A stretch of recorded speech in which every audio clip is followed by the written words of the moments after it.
Do you want LeBron back even for just one season? So I'm more fascinated in your answer than my own answer on this one, because you are the person that says routinely how you don't want to mortgage the farm. You don't want to give up anything for one season. You think it's actually a problem in today's NBA, but you also then have to go ahead and, reel with the fact that you love LeBron. I know. And in one way or another, I'm going to be a hypocrite here. I'm not shackled by that in the slightest bit. Now, obviously, I love LeBron, but I'm not shackled by the idea that for a month now you've been telling people that you don't want to basically give up a lot of pieces for a 1 or 2 year window. I tend to think this is how the NBA just is these days. People operate in these 1 or 2 year silos, and that's just the reality that becomes attached to it. And so if it means Garland, if it means Allen, and then means Strus, because it's a couple of the trades that I've seen out there for 1 year of LeBron, yes, I'm interested. So if the devil is in the detail on this one, like Eric Pincus had an insane 4-team trade in which the Cavs not only got back LeBron, they got Walker Kessler from Utah. They got Shaquille Milton, as Anthony Allant would say. That's a Lance guy, by the way. And one other dude that I cannot remember who the hell it was because it just doesn't matter. And 2 firsts. But you gave up Jarrett, Darius, and DeAndre. That's a lot. I would seriously consider it, though, because the difference is I don't think Kevin Durant is going to lead you to a championship in this next year. I still think LeBron, especially with Donovan and Evan, gives you in a weakened East, gives you a really incredible chance to do this. Because I don't see the difference there. I think Durant would have done it. If you throw Durant with Mobley and Donovan, if you throw Giannis with Mobley and Donovan, and if you throw LeBron with Mobley and Donovan, you are the instant favorite out of the East, and you get to have all the realizations that you want to out of this upcoming season. So am I pot committed to the idea? No. I mean, I'm sure there are things you could drop this in a couple of ways that I probably would be turned off to it. But just the idea of, because it's specifically for one season. And I heard Danny Cunningham of Locked On Cavs today on the station say, yeah, you know what? I think you need more than 1 year. I don't. Because next year is absolutely a year. Now, it would put you in a win or go home situation where if you do anything other than at least make the NBA Finals, there's no other way to look at this than a massive failure. Right. But if I'm just guaranteed 1 year, but there might be more ... down the road, yes. Year 23 with LeBron coming home, knowing you have to give up a lot, but it gives Donovan and Evan their best chance to win a championship since LeBron was here the last time.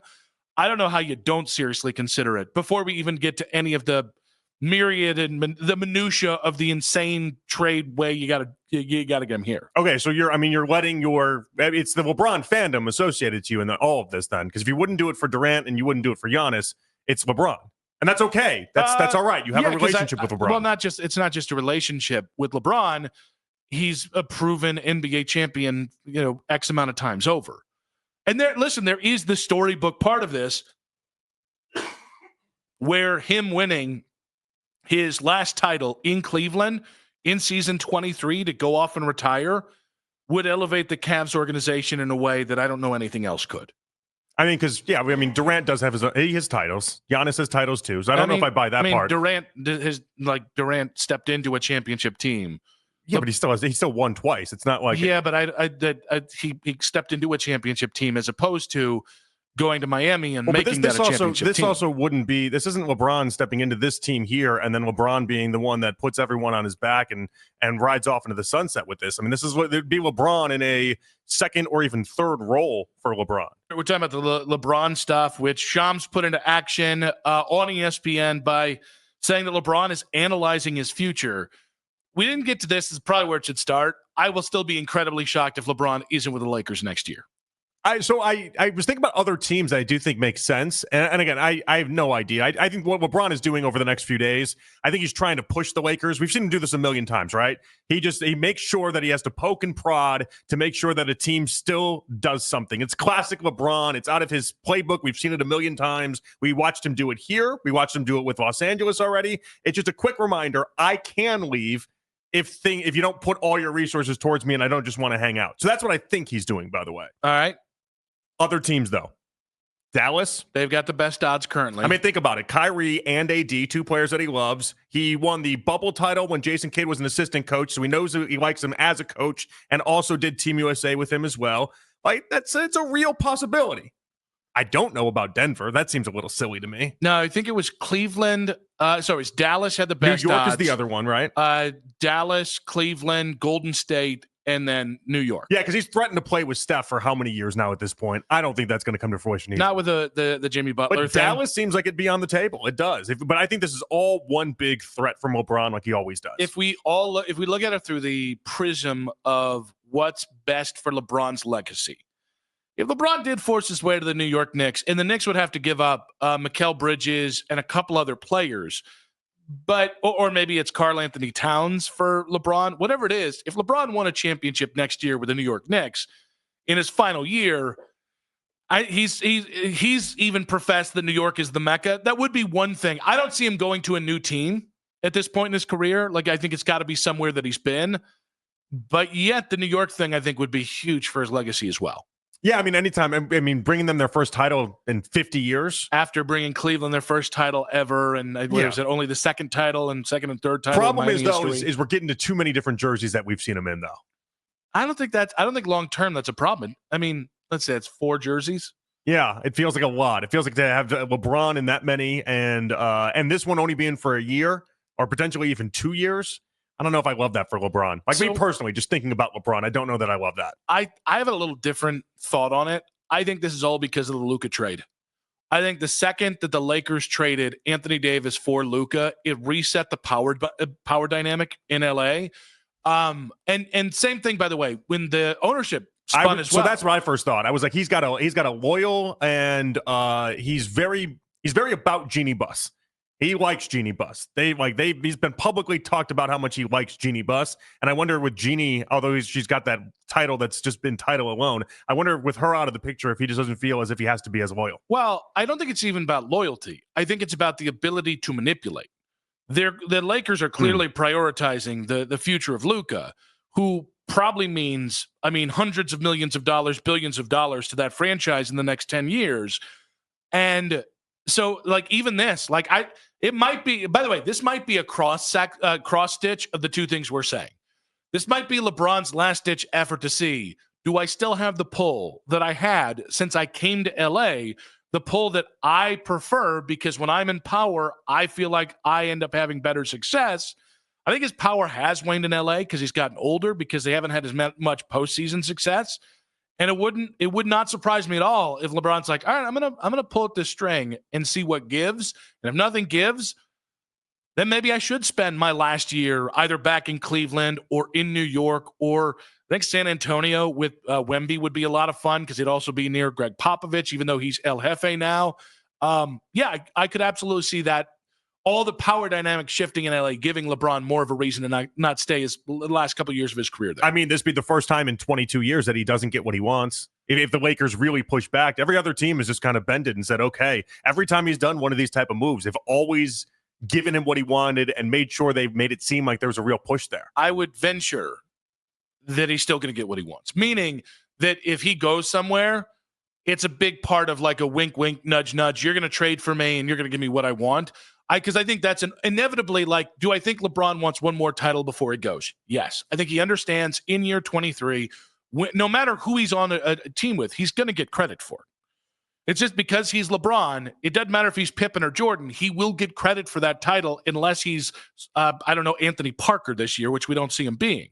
So I think what he craves more than anything is power, and rightfully so. He's a global icon and a global star, and is cloaked in immense power because of his celebrity and his worth. I think that might be more what this is about for LeBron than anything, at which point that then opens up the question, is Dan Gilbert ready to do that? Is Donovan ready to do that? Is everybody else, is Kenny Atkinson signing up for that? I think the answer is probably yes, but I think that might be the bigger issue kind of going forward than anything. We got a lot of old LeBron audio and some relatively new LeBron audio that's kind of playing in conflicting ends here, though, right? Like, think about it. When he first decided to come back home to Cleveland, he put in that letter that he was going to stay here until he was done with his career, could envision nothing else but ending his career in Cleveland. So, that's on one side of the ledger. But on the other side of it is him on Steve Nash, the podcast that they do a couple weeks ago, talking about how, it's not all just about rings, and ring culture is out of hand, and they've taken it too far. But then what is he exactly doing here? He's trying to go and get rings. I don't see if it's about power, all right, then that becomes part of something else that we always struggle with LeBron and giving him his credit because he's doing this in broad daylight where guys like Jordan or other superstars had it's not anonymity, but just didn't have the kind of media presence that we have from traditional media to social media to new media and all that. But if it's just about winning a title, then that's where my interest lies with LeBron. Is that I think of most of the guys that are going to be traded, I think LeBron coming into this situation, especially because it's home, because he knows the organization, because he also, I mean, Donovan's not a spring chicken. Evans going into year 5. I do think that the right person can put this over the top, whether it's LeBron 5 years ago. So honestly, there's one untouchable in a LeBron trade to me, and it's Evan Mobley. Because Evan Mobley, to me, that's the guy that he's got to, like that. In this case, this is his Anthony Davis.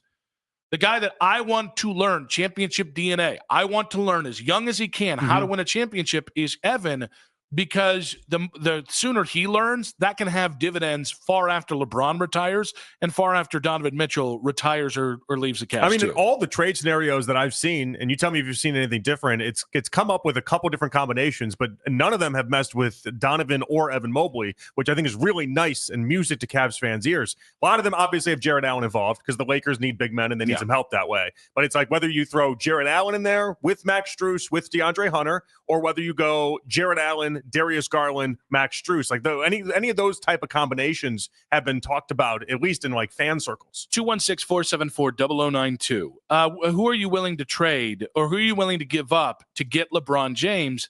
I'd be willing to give Donovan. Because the scenario here is then 2 years from now, let's say LeBron wins a title next year, retires. You still have Darius and you still have Evan. And then you have financial flexibility on the back end to add another third player, however that comes, and be a player in free agency or trade. So is it Donovan and Allen, or is it just Donovan and then we round it out with like Max Strus types? So I think if you trade Donovan, you'd actually be likely to get more back than just LeBron, meaning like another player to play with him. But like the difference financially between Donovan and Darius, you don't have to make as much salary up if you're trading Donovan. And the Lakers might be willing, like, remember, they got Luka scot-free for AD. You might be able to get a pick or two out of the Lakers with Donovan because Donovan and Luka can be a long-term tandem together that can play with the Lakers for the next 5 to 7 years. Have you done some trade machines on this one? I may have dabbled. You dabbled in some trade? Yeah, because I want to round out the edges. Yeah?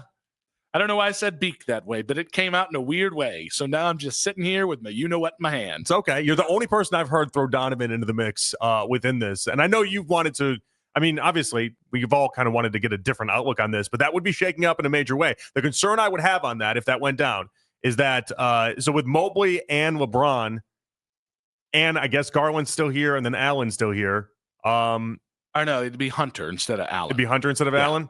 Okay. Garland gets injured often. So can Mobley and LeBron themselves take you to an Eastern Conference Finals? Can the two of them take you to an NBA Finals? And is Mobley ready to ascend with the 1 year that you have for LeBron? I think it does put a lot of pressure. If you go Donovan instead of Darius, it puts a lot of pressure specifically on Evan, because I think Evan has to be the second best player on that team.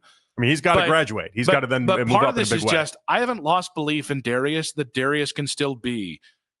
Darius is.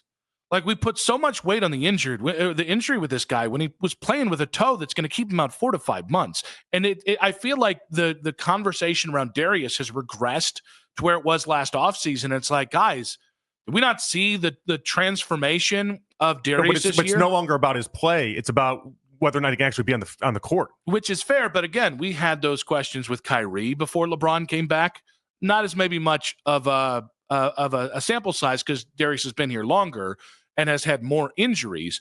And I don't remember Kyrie ever taking hits to the face the way that Darius seems to, like, he's got like a magnet in his face or something. But I mean, part of this is, one, Donovan's 29. So if it's LeBron, Donovan, and Evan, your core, I mean, you could be without either of them, because if Donovan hits that back half, undersized guard issue, if he starts having health issues with his knees, you're just gonna have Evan in like 2 or 3 years.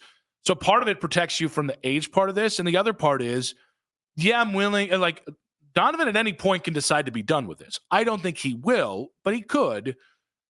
And I think LeBron gives you a better chance of winning a title next year if we just swap them out 1 for 1 than Donovan does. It doesn't work for me. No, I need Donovan on this roster for next year. If we're gonna really make that ascension forward, and Donovan and LeBron and the two of them together, I think is part of what I'm most intrigued by. It's putting a lot on Mobley, and then it's banking a lot on the Darius Garland health factor that I just can't do.